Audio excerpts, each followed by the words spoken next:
It's Monday, September 1, 2025. And you can guess what's going on here. That's right. I need to get syrup mixed up for my bees. So I've got pallets of sugar here. I raided my local Costco over the last few weeks. I've pulled 60 bags of sugar out of there so far. I think I need another 10, but that'll be for the second round. So I'll have to wait and see how things work out. I might have to get more, I might have to get less.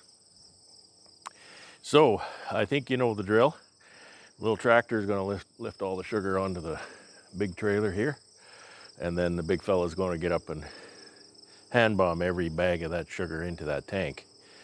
And I say this almost every year. Now you can argue metric all you want, but this is one place where metric shines like a golden ring to rule them all. Because that is the standard of 1 liter of water weighs 1 kilogram fresh water at sea level, right? They ignore salt water, like the American system based on salt water largely. So I've got 400 liters of water in there. So if I want to mix 1-to-1 syrup, I'm going to put 400 kilograms of sugar. I want to mix 2-to-1 syrup, so I'm going to put 800 kilograms of sugar. Okay, and my bags are 20 kilograms. Okay, so two bags is 40 kilograms. 4 bags is 80 kilograms. So I need 40 bags. I need 40 bags of sugar in there against 400 liters of water to equal twice as much sugar by weight than the water. And that's, you can argue metric all you want, but that does not get any simpler in calculating your sugar ratios. I don't get wrapped up in sugar ratios at all, particularly because if you're not using hot water, it's pretty hard to get 2-to-1 syrup. And I can't heat that much water. I don't have an on-demand heater. I don't have that much water heater capacity right on hand. So I have to mix cold water, and I really only get about 1.8 to 1. I let the solution come up with the solution. And so I'll mix this up nice and thick. I'll run my pump, agitate it for a long, long time, and let it mix as much as it can, and let it sit overnight. So if it's got too much sugar for the solution, it'll precipitate in the tank. The next day that stuff is clear, and I can serve it to the bees. I don't want to serve it to the bees if it's going to precipitate, because I use inverted pails, and it'll precipitate onto the screen and clog the screen. The bees won't be able to take it. So that's my method. So I can get, regardless of exactly what ratio I end up with, I can get a 100% saturated solution of sugar syrup with that method. If you bring it to saturation and a little bit over saturation, it will precipitate. So what's left will be saturation. That's just physics. What do I know? But anyway, I'm going to put this stuff up there with the tractor, and then we'll have to get up there and start doing the hard work. I'm beat already.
Oops.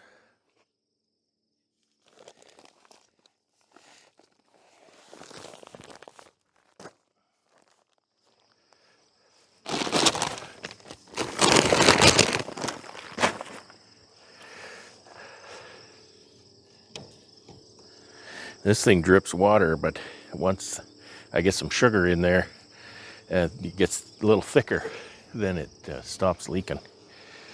Okay, here we go.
It's Friday, September the 5th, I think.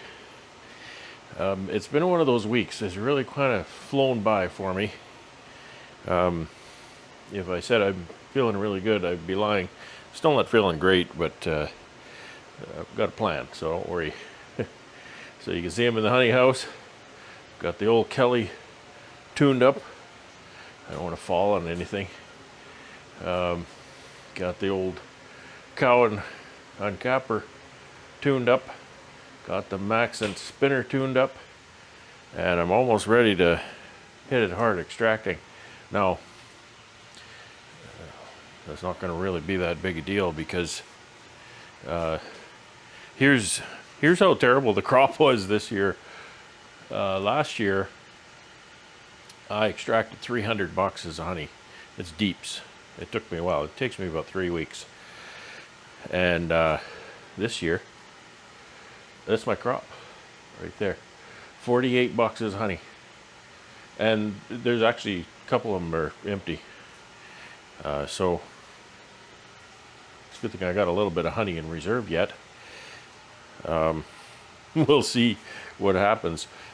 I imagine it's going to be February before that's a really big deal, but it's going to be a really big deal. Yeah, so the weather has been rainy and cold all week, so I've done no bee work at all. I did get those pails filled. I got 16 pails filled, gone to my out yard, and I even had to set those pails in the rain. It wasn't that cold that day. It was still kind of cold, but it was wet, very wet. So I did something this year that I've kind of been needing to do. It's a compromise because it causes other problems, but I actually, let's see, this way, I bolted my spinner to the floor because that thing gets out of balance pretty easy, and boy does it rock and roll. And the problem is it rocks and rolls under there, and then it starts walking around, and then it's not under the uncapper anymore. So we get wax and honey going on the floor. It's a real pain. So that's that. I did spin one lower frames because I was cutting. I got my stainless table here. I was cutting up comb honey, and the comb honey didn't work out very good. This might be most of what I've got, and I'm having to, package pieces. There's a few that's one piece, but see, that one's even got some open cells, which is not what I want to do. Some of it looks okay, but it's not real thick. So it's just a matter of the colonies weren't super strong, and the nectar flow wasn't strong. So those are the two things you need for good comb honey production. So we'll set our sights on next year, right? That's all I can do. All right, well, I think I'm going to wrap it up for this week. I really realized that all I got in was just mixing some syrup. But after lifting about 1,800 pounds of sugar into that tank, I really felt that for a couple of days. But I will upload this for you tonight so you can watch it with your coffee tomorrow. I know a lot of you say you watch the video Saturday morning with your coffee, so I don't want to disappoint. And I've got really nothing else to share with you this week, so I will just sign off saying take care and have fun.